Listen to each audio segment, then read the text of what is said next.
was 23 years old, 5'7". He weighed 140 pounds. On the night of August 24th of last year, a man called 911. 911, what is the address of the emergency? A little after 10:30 p.m. He's walking south on Billing Street. He has a mask on. Okay. Were any weapons involved or mentioned? No. Okay. At 10:43 p.m., Aurora police officers spot the man in the mask. In less than a half hour, McClain will be in the back of an ambulance receiving CPR. Hey, stop right there. Stop. Stop. Stop. Stop. I have a right to stop you because you're being suspicious. In order to better understand this story, you should know a few things. One, within 19 seconds of making contact, this happens. No, let go of me. No, I am an introvert. Please respect the boundaries that I am speaking. Stop tensing up. Stop. Relax. Stop. I'm going home. Relax or I'm going to have to change this situation. Stop. Leave me alone. Stop. Can you please? No, leave me alone. Keep in mind at this point, McClain had committed no crime. As body cameras and officers and McClain fall to the ground, one officer says this. Drop your gun, dude. Stop, dude. You can't exactly see what happens next, but based on the audio, it's clear this is the moment officers apply what's known as a carotid hold on McClain's neck. Give us some more units. We're fighting them. The local district attorney reports at this point, McClain loses consciousness briefly. At 10:45 p.m., or a little more than 2 minutes after police made contact with him, McClain is talking. My name's Elijah McClain. What's up? He's carotid. That's what I was doing.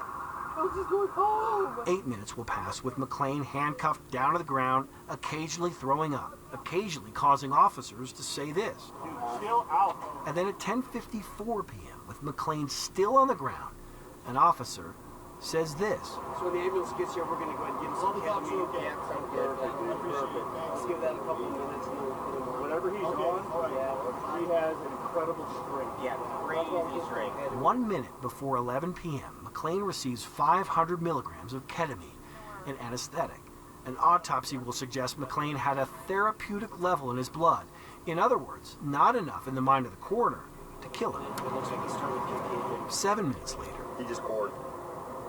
Are you serious? Yeah. responding officers are told McClain in the back of an ambulance has no pulse.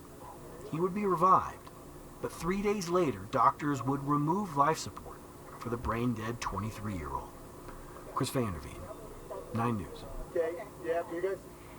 The overwhelming calls for justice for Elijah McClain led the district attorney's office for the 17th Judicial District to create a page specifically for his case on their website.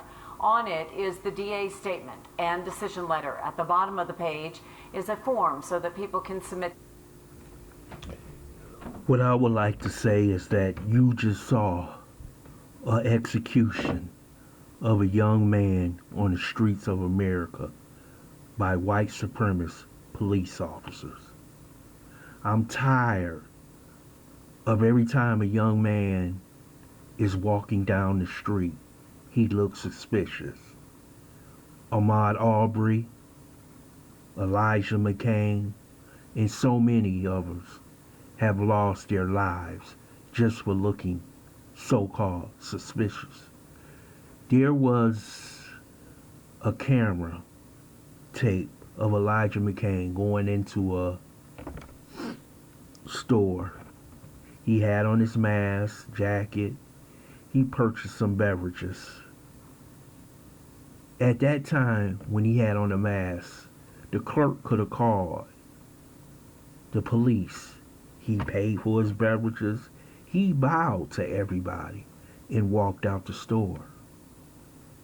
He's casually walking down the street.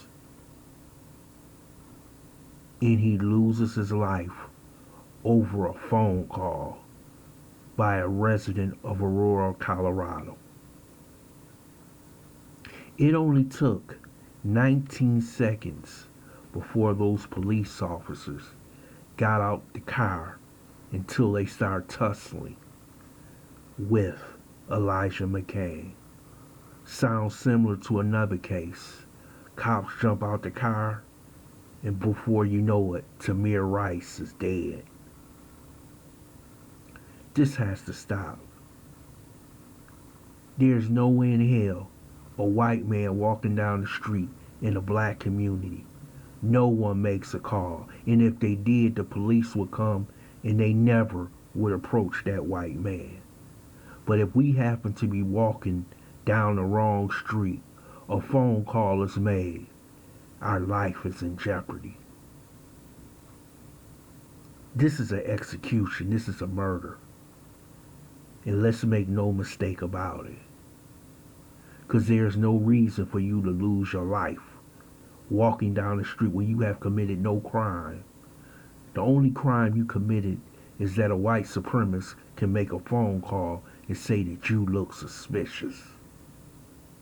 You're in the wrong neighborhood. Justice has to be served. And I'm glad that the governor, Jared Polis,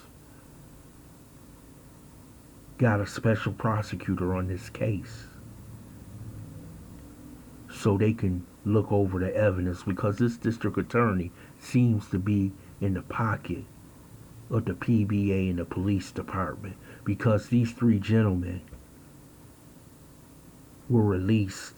These three white supremacist police officers were never charged, and now they're on desk duty.